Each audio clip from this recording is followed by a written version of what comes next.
best, even though I'm so stressed out. Everything just feels like a test that I fail, so depressed when I can't seem to get out. But something deep inside won't let me quit. I swear that I'm inspired by all this shit. Tell me that I can't and I won't, that's what guides me the most. Your lies, I'll do what I want. The gas in the middle of the sun, never leave, she's so bad. Hit the gym, made the bread, hit the gas in the middle of the sun, never leave, she's so bad. Hit the gym, made the bread, hit the gas in the middle of the sun. Merhaba arkadaşlar, Örgümü Dediniz kanalıma hepiniz hoş geldiniz. Bu videomda sizlere görmüş olduğunuz bu güzel paspas çalışmasının nasıl yapıldığını anlatmak ve paylaşmak istiyorum. Umarım sever ve beğenirsiniz arkadaşlarım. Yün satan yerlerde ben bu ipten ne yapabilirim diyebileceğiniz, bakın şu şekilde ipler aldım ve bunlarla çok güzel bir paspas çalışması yaptım arkadaşlar. Şayet elinizde bu şekilde ipleriniz varsa ya da gördüğünüz zaman kesinlikle kaçırmayın derim arkadaşlarım. Şöyle süper örgü, dinç süper örgü isimli bir ip arkadaşlarım bunlar. Ve bakın şu şekilde fıstıklı fıstıklı duruyor. Tabii ki de dilediğiniz her türlü ip ile yapabileceğiniz gayet kolay, yapımı kolay olan bir model, bir çalışma arkadaşlarım. 3 milim tığ kullandım. Kalın halı kaydırmaz kullandım ve ipleri kullanarak yaptım arkadaşlarım. Kenar kısmını arkadaşlarım her zaman yaptığımız gibi bu şekilde çevirdim normal bir şekilde. Şöyle bir miktar ondan göstereyim ve başlayalım modelimizin yapımına. Şöyle tutuyorum. Kenar kısmını daha sonra da yapabilirsiniz. Hepsini, bütün işlerinizi, yani paspasınızı ya da seccadenizi, yolluğunuzu bitirdikten sonra şu şekilde hepsinden birer tane alarak çeviriyoruz arkadaşlarım.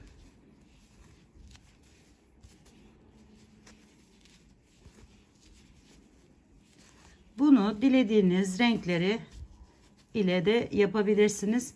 Şimdi renk geçişlerini bir miktar sizlere anlatmak istiyorum. Bakın burayı bu şekilde devam ettiriyoruz ve çeviriyoruz etrafına. Diğer bu kısmını ise onu yaptıktan sonra sizlerle paylaşayım arkadaşlar.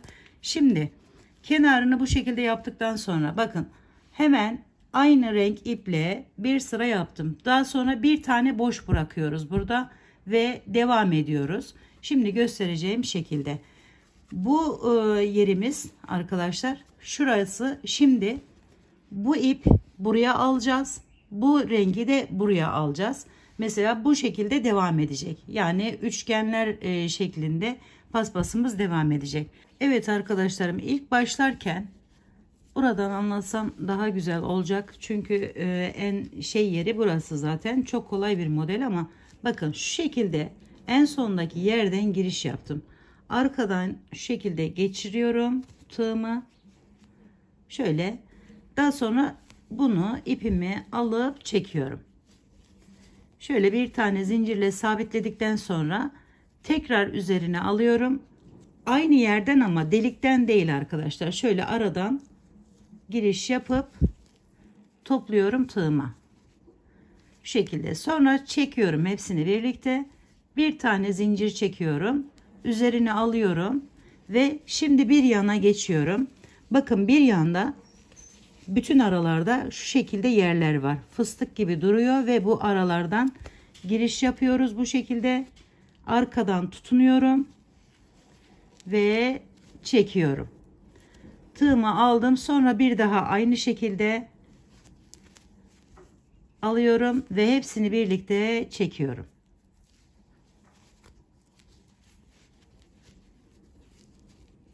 Bir yana geçtim.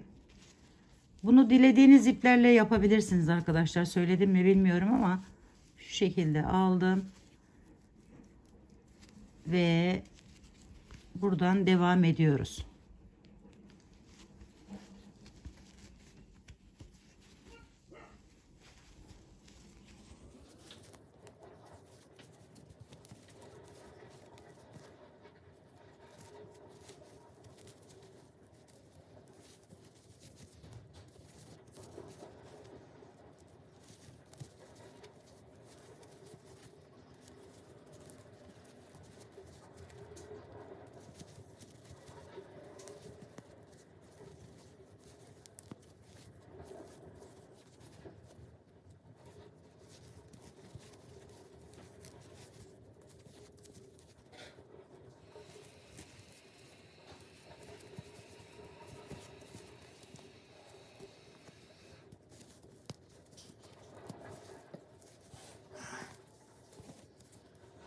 Şöyle giriş yapıyorum. Ve yine 2 defa üstüne alıyorum. Bir tane zincir çekiyorum ve bir üst sıraya arkadaşlar şu şekilde bağlıyorum önce.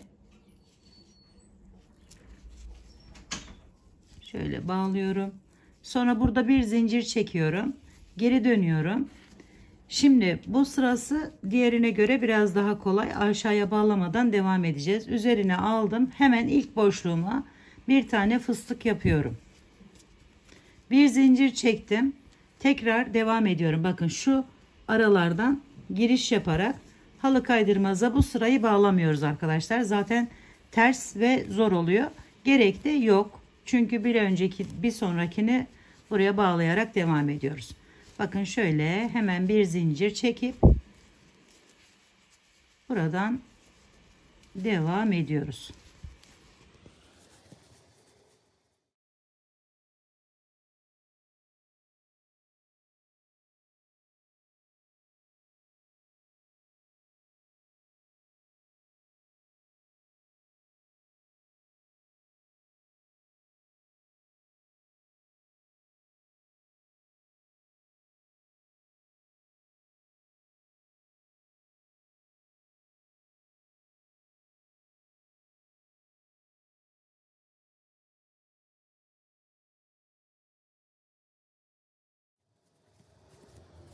Şimdi arkadaşlarım bakın bu son yeri bıraktım. Hemen çeviriyorum şu şekilde halı kaydırmazımı ve buradan bu sırayı atlayıp bir üstteki sırada bunun yerine gelecek şekilde şöyle bağlıyorum. Kaydırma yöntemiyle bağlarsanız daha güzel olur. Bu şekilde bağladım.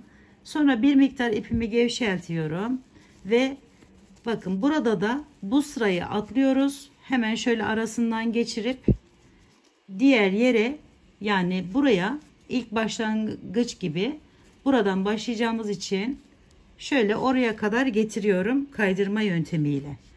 Daha sonra şimdi buraya geldikten sonra biraz ipimi şu şekilde yükselttikten sonra alıyorum, bu şekilde aradan girip buraya ekliyorum bu yaptığım yeri. Yani ilk sırada yaptığımızı tekrarlamış oluyoruz arkadaşlar. Bir zincir çektik ve devam ediyoruz. Böyle basamak basamak her sırada bir tane atlayarak bu kısmını tamamlamamız gerekiyor. Şöyle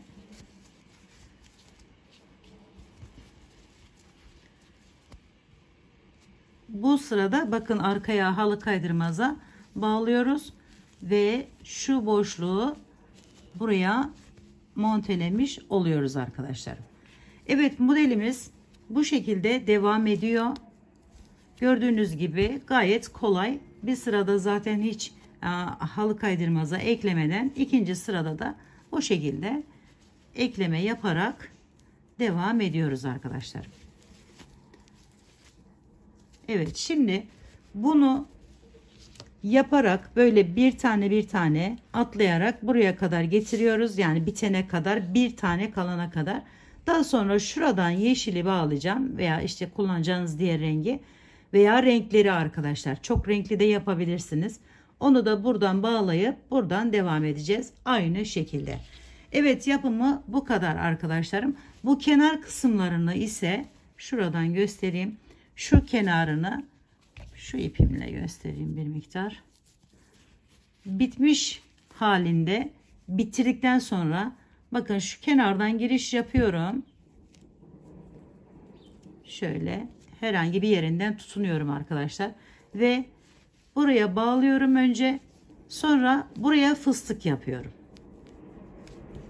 Şu şekilde normal aynı içinde kullandığımız gibi bir tane fıstık yapıp bir tane zincir çekip sonra kenardan şöyle giriş yapıyorum ve buraya bağlıyorum.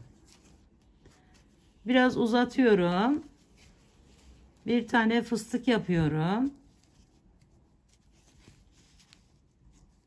Şu olmayan yerden de gösterelim. Net olarak anlaşılsın.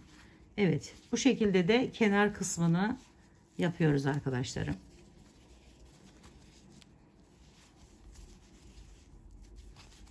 Böyle. Zaten bu örülmüş olduğu için bakın böyle daha düzgün duruyor. Şuradan da o geçtiğimiz yerler var. Şöyle göstereyim. Kenar kısmı gözükmesin diye yapılan bir işlem. Farklı şekillerde de yapabilirsiniz tabii ki de. Bu şekilde gözüküyor arkadaşlarım. Evet, bu videomda da sizlere bu güzelliği anlatmaya çalıştım. Umarım sevmiş ve beğenmişsinizdir. Yapacak olanlara şimdiden kolaylıklar diliyorum. Bir dahaki videomda görüşmek üzere. Hoşça kalın, sağlıkla kalın. Allah'a emanet olun arkadaşlar.